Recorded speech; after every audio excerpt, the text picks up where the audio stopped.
नमस्कार दोस्तों, मैं आपका अपना विजेंद्र शर्मा आज फिर हाजिर हूँ लेकर कार्यक्रम लाख टके की बात। तो दोस्तों, आपका और हमारा जो पसंदीदा प्रोग्राम है लाख टके की बात, इसमें आज का जो टॉपिक है वह है घोटालेबाजों पर मेहरबानी। तो दोस्तों, मैं आपको बता दूं कि एक कहावत है कि सैया भये कोतवाल तो अब डरकाए का।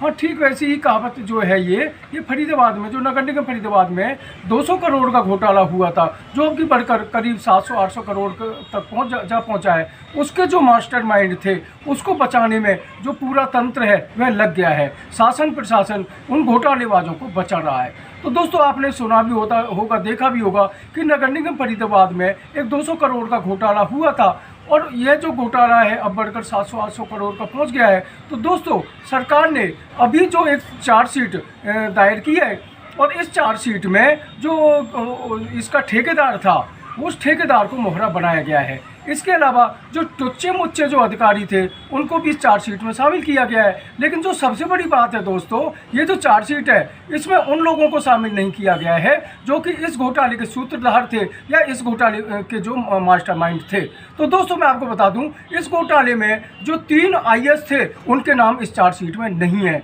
जो 10 पत्रकार थे, भ्रष्ट पत्रकार, उनके नाम भी इस चार्जशीट में नहीं है। जो 7 जो पार्षद थे भ्रष्ट, उनके भी नाम इस चार्जशीट में नहीं है। और दोस्तों, मैं आपको बता दूं, जो सबसे बड़ा सूत्रधार था वह उसका भी नाम इस चार्जशीट में नहीं है।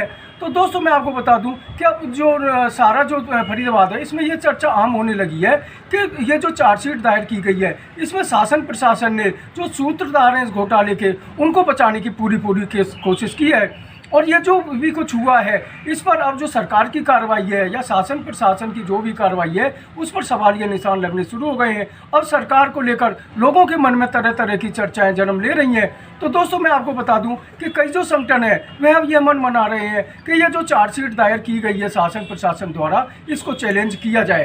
तो दोस्तों, मैं आपको बता दूं, अगर ये चार्जशीट को चैलेंज किया जाता है तो जो सूत्रधार हैं इस घोटाले के, जो मेन जो मास्टरमाइंड है, वह भी इस गिरफ्त में आ सकेंगे। नमस्कार साथियों, आपका भाई बेटा नीरज शर्मा। साथियों, बड़ा दुख हुआ कि कल जब देखा इस भ्रष्ट भाजपा सरकार ने 200 करोड़ के घोटाले में जो चार्जशीट दाखिल करी, चार्जशीट के नाम पे मात्र खाना पूर्ति करी। ठेकेदार के नाम, कुछ इंजीनियरिंग ब्रांच के लोगों के नाम, कुछ मृत व्यक्तियों के नाम, कुछ आउटसोर्स के लोगों के नाम।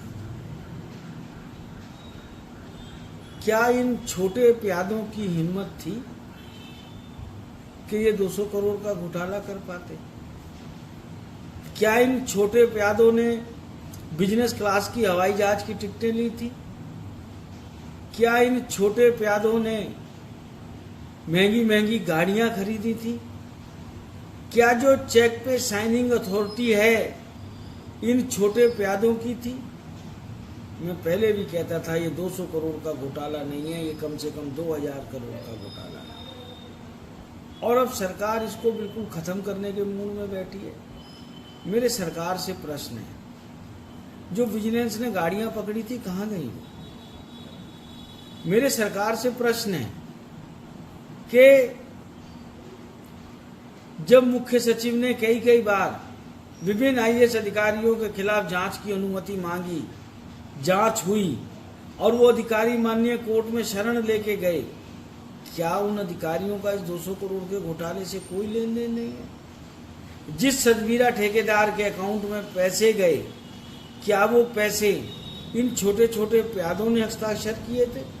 उन पे हस्ताक्षर के साइन के थे? फिर जब ये पेमेंटें फाइनेंस कमेटी के थ्रू गई हैं, फाइनेंस कमेटी के अंदर कौन कौन मेंबर थे?